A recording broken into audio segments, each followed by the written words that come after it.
In today's top stories, cannabis shops affected by looting in May begin to reopen. The Trump campaign is concerned about cannabis voters, and Washington state regulators are following their noses in a search for a new research partner.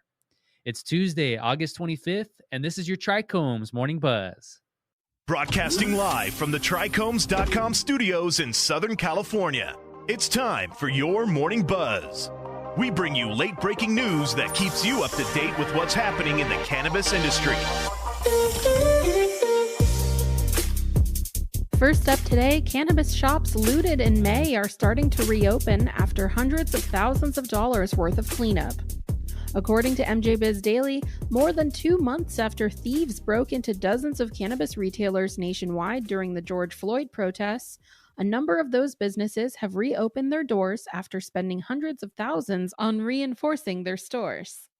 But some stores in California remain closed. The millions of dollars in overall losses incurred by business owners, who have had mixed success getting paid back by insurance companies, underscores the importance of security for cannabis retailers. Several business owners told Marijuana Business Daily they believe the damages and looting that began the last weekend in May was carried out by professional criminals rather than protesters. Afterward, the retail stores sat shuttered for weeks, leading to massive sums of lost revenue while the buildings were being repaired and owners waited on state regulators to re-inspect and approve the changes. The targeted retail outlets ranged from shops owned by large multi-state operators to tiny, independent social equity companies in California. Things are, by and large, back to normal, said Forefront Ventures president Chris Crane, owner of the Mission Cannabis retail store on the south side of Chicago. Mission had to reinstall security doors and repair other parts of the store that were ripped out by looters. Next, Trump is worried that cannabis votes might cost him the election. According to a Daily Beast report, President Donald Trump is concerned that the cannabis legalization voter initiatives could supercharge turnout by voters who support Democrats in the upcoming election.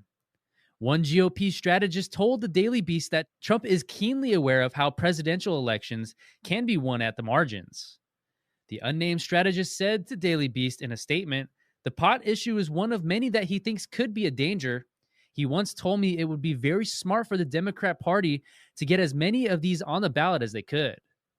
In June, Attorney General Bill Barr was accused of weaponizing the Department of Justice's antitrust division to investigate cannabis mergers due to his negative feelings about the industry. So far, broad cannabis legalization initiatives have qualified for ballots in Montana, Arizona, and New Jersey, while South Dakota will vote on both medical and adult use questions. Mississippi has approved a medical cannabis ballot initiative, while Nebraska advocates submitted signatures for its medical cannabis initiative for review last month, but they have not yet been approved. Arizona will likely serve as a battleground state during this year's election, as Trump only won the state by 3.5 percentage points in 2016. He leads former Vice President Joe Biden by 8.4% in current state polling, according to 538. And last up today, Washington State wants to help study smelly cannabis business emissions. According to Marijuana Moment, Washington State regulators are looking to hire a contractor to help study cannabis odors. The state specifically wants to find ways to mitigate smells emerging from legal cannabis businesses and determine whether the emissions have any impact on public health. The Washington State Liquor and Cannabis Board said in a request for proposals earlier this month that a law passed by the legislature this year includes a provision requiring a marijuana odor task force to be established.